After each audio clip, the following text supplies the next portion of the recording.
তটিনীকে মারার চেষ্টা করলে শীতলকে অ্যারেস্ট করে শিবপ্রসাদ। হ্যাঁ বন্ধুরা, এমনটাই দেখা যাবে। বিস্তারিত জানতে ভিডিওটিতে লাইক দিয়ে চ্যানেলটি সাবস্ক্রাইব করে দেখতে থাকুন। গল্পের শুরুতেই দেখা যাবে ত্রিপর্ণা শিবপ্রসাদ ও তটিনীকে অপদার্থ ও স্বার্থপর বললে তখন আয়ুষী বলতে থাকে, তোমার তো ওদের কাছে ক্ষমা চাওয়া উচিত আর ওদের কাছে কৃতজ্ঞ থাকা উচিত। কারণ কারণ ওরা যদি আজকে আজকে না থাকতো তবে তোমার মেয়ে কোথায় থাকতো, তোমার কি কোনো ধারণা আছে? তখন তখন দেখা যায় এই কথাটা শুনে আরাধ্যা বলতে থাকে, সেটা সেটা তোর জন্য বরাদ্দ, কিন্তু আমাদের জন্য নয়। আমাদেরও সর্বনাশই করেছে। তোর যদি ভালো করে থাকে সেটা তুই ওর জন্য ওকে ওকে নোবেল দিস, কিন্তু আমরা কিছুতেই ওকে ওকে ক্ষমা করতে পারবো না। ওর জন্য আমরা আমরা অনেক অনেক সাফার করেছি। আমার আমার স্বামীকে বারবার জেল খাটতে হয়েছে, বারবার বারবার কাবিরকে জেলে যেতে হয়েছে। ঠিক তখনই দেখা যায় এ কথা শুনে তটিনীর মা বলে ওঠে, কেন? তোমাকে তো বারবার সতর্ক করা হয়েছিল যে এই ছেলেটাকে তুমি ভালোবেসো না, এই ছেলেটাকে তুমি বিয়ে করো না। ছেলেটা ক্রিমিনাল, ছেলেটার বাবা আন্ডারওয়ার্ল্ডের ক্রিমিনাল। তুমি এটা কিছুতেই মানোনি, কিছুতেই বুঝতে পারোনি, তারপরেও তুমি ওকেই বিয়ে করেছো। তখন আরাধ্যা বলতে থাকে, বিয়ে করেছি, হ্যাঁ হ্যাঁ বিয়ে করেছি, এটা তো অন্যায় নয়। আমি তো ওকে ভালোবেসেছি, এই জন্যই বিয়ে করেছি। কিন্তু কিন্তু আমি এখন কি নিয়ে বাঁচবো মা? আপনি কিছু বলছেন না কেন? আপনার ছেলেকে যে এভাবে বারবার বারবার জেলে পাঠাচ্ছে তার জন্য তো মনে হয় আপনি খুশি, তাই না? তখন তখন দেখা যায় এই কথা শুনে প্রিন্সিপাল ম্যাম বলতে থাকে, শোনো আরাধ্যা, আমি চেয়েছিলাম যে কাবির ও কর্ণ চ্যাটার্জির শাস্তি হোক, কিন্তু কিন্তু আমি কখনো খুশি হইনি, কারণ ওরা ওরা হচ্ছে ক্রিমিনাল। আমি চেয়েছিলাম ক্রিমিনালদের শাস্তি হোক, কখনো চাইনি আমার স্বামী সন্তানের শাস্তি হোক। আমি আমি এটা কখনো চাইনি। আমি শুধু চেয়েছিলাম যে যারা ক্রিমিনাল তাদের যেন শাস্তি হয়। এদিকে এদিকে দেখা যায় কর্ণ চ্যাটার্জি বলতে থাকে, আমি আমি যে করেই হোক তটিনী গাঙ্গুলি ও ও শিবপ্রসাদ গাঙ্গুলিকে হোলির দিনে শেষ করে দেব। ওদেরকে একদম একদম পৃথিবী থেকে ছড়িয়ে দেব। তখন শীতল বলতে থাকে, হোলি অব্দি হয়তোবা অপেক্ষা করতে হবেই না, হোলির আগেই হয়তোবা কাজ শেষ হয়ে যাবে, সবকিছু ঠিক হয়ে যাবে। তখন কর্ণ চ্যাটার্জি বলতে থাকে, কি করে সে ঠিক হয়ে যাবে? আর আর কি করে বা হবে? তুমি তুমি কি বলতে চাইছো? তখন তখন শীতল বলতে থাকে, সময় আসলেই বুঝতে পারবেন, হয়তো বা এতক্ষণে সবকিছু শুরু হয়ে গেছে, ধামাকা শুরু হয়ে গেছে। তখন তখন কর্ণ চ্যাটার্জি বলতে থাকে, তুমি কি বলতে চাইছো শীতল? আমি তো কিছুই বুঝতে পারছি না। তখন শীতল বলতে থাকে, এমন ভাবে ওদের জন্য ফাঁদ ফেলে রাখা হয়েছে, একটাতে না আটকিলে অন্যটাতে ঠিকই আটকাবে।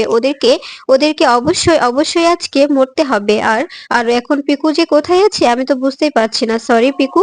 এদিকে দেখা যায় শিবপ্রসাদ ও তটিনী বাড়িতে চলে আসে, আর বাড়িতে এসে তখন তটিনী বলতে থাকে, আজকে যে আমার কতটা ভালো লাগছে, মনটা কত হালকা লাগছে, তোমাকে বলে বোঝাতে পারবো না। আজকে আজকে আমার অনেক খুশি খুশি লাগছে, কারণ আজকে আমার লাট্টু হেসেছে, আমার হাতে মাটন খেয়েছে, আমার সঙ্গে কথা বলেছে।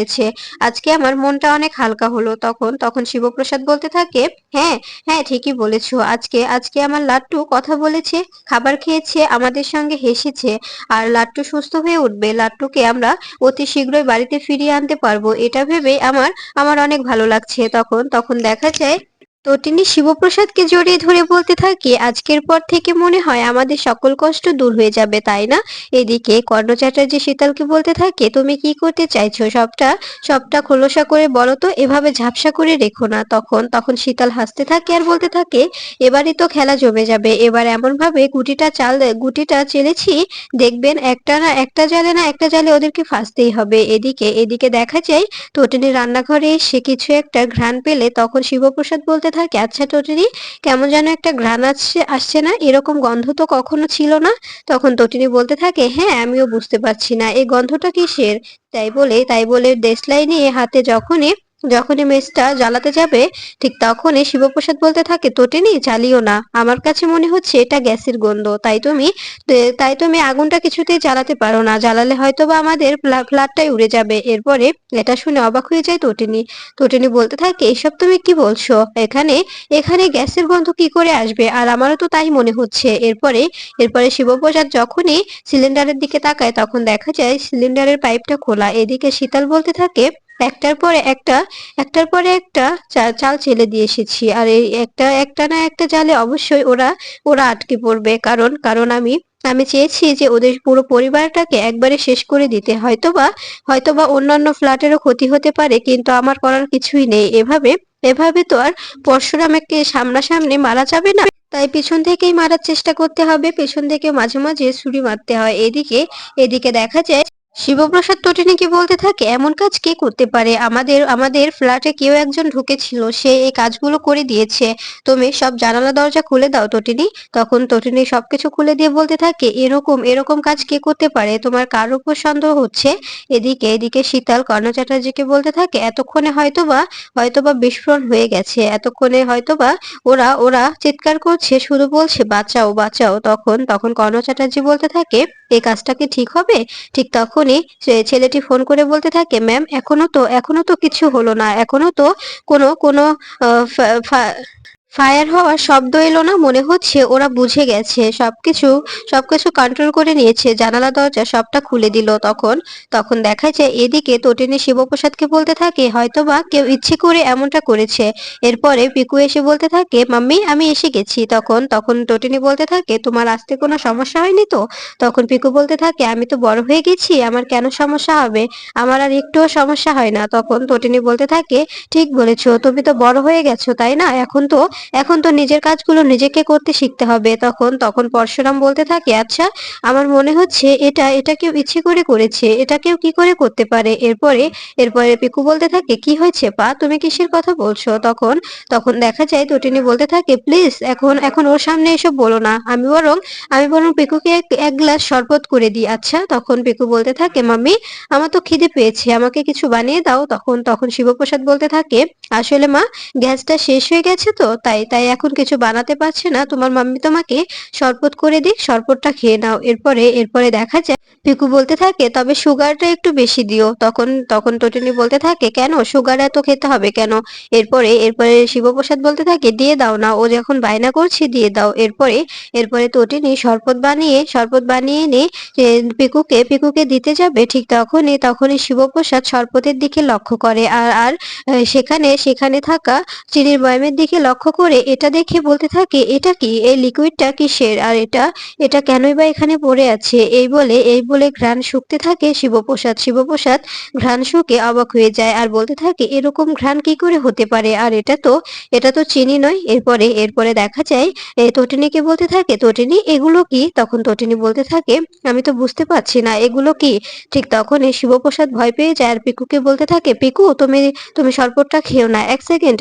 এরপরে দেখা যায় দৌড়ে গিয়ে পিকুর হাত থেকে গ্লাসটা ছুঁড়ে ফেলে দেয় শিবপ্রসাদ। এটা দেখে অবাক হয়ে যায় তটিনী ও পিকু। পিকু বলতে থাকে, পা কি হলো, তুমি এভাবে এভাবে আমার আমার গ্লাসটা ফেলে দিলে কেন? তখন তখন তটিনী বলতে থাকে, ঠিকই তো, তুমি এভাবে মেয়ের হাত থেকে গ্লাসটা ফেলে দিলে কেন, গ্লাসে কি আছে? তখন তখন শিবপ্রসাদ বলতে থাকে, আমার মনে হচ্ছে এই গ্লাসে পয়জন আছে, কারণ কারণ ওই দেখো তোমার চিনির কৌটোর পাশে ওগুলো কি তুমি কি বুঝতে পারছো এই পাউডার গুলো কিসের?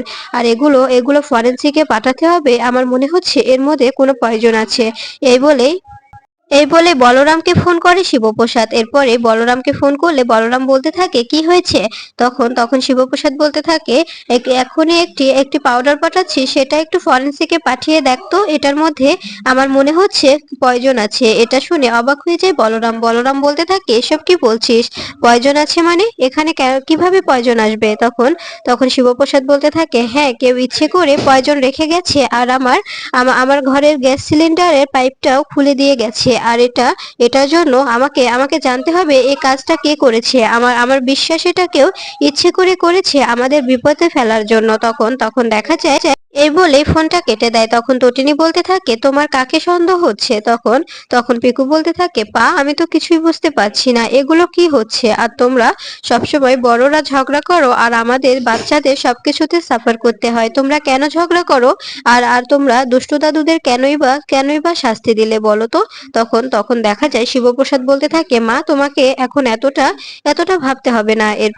এরপরে দেখা যায় তটিনী বলতে থাকে, পিকু তুমি তুমি তো ছোট, তোমাকে এত এত কিছু নিয়ে ভাবতে হবে না, তুমি তুমি এসব নিয়ে ভেবো না মা, তুমি তোমার পড়াশোনায় কনসেন্ট্রেট করো। এরপরে এদিকে দেখা যায় শীতল শীতল বলতে থাকে, সবগুলো সবগুলো চালে যদি বাজিমাত হয়ে যায় তবে তো আর কিছুতেই হবে না, তাই না? এরপরে ছেলেটিকে ফোন করলে ছেলেটি বলতে থাকে, ম্যাম কিছুই তো বোঝা যাচ্ছে না, এদিকে খবর তো কোনো কিছুই নেই। তখন তখন শীতল বলতে থাকে, দরকার হলে তুমি বা কাউকে কাউকে উপরে পাঠিয়ে দাও, নিজে না হলে নিজেই চলে যাও, দেখো ওদিকের অবস্থা কি আর ওরা কি করছে।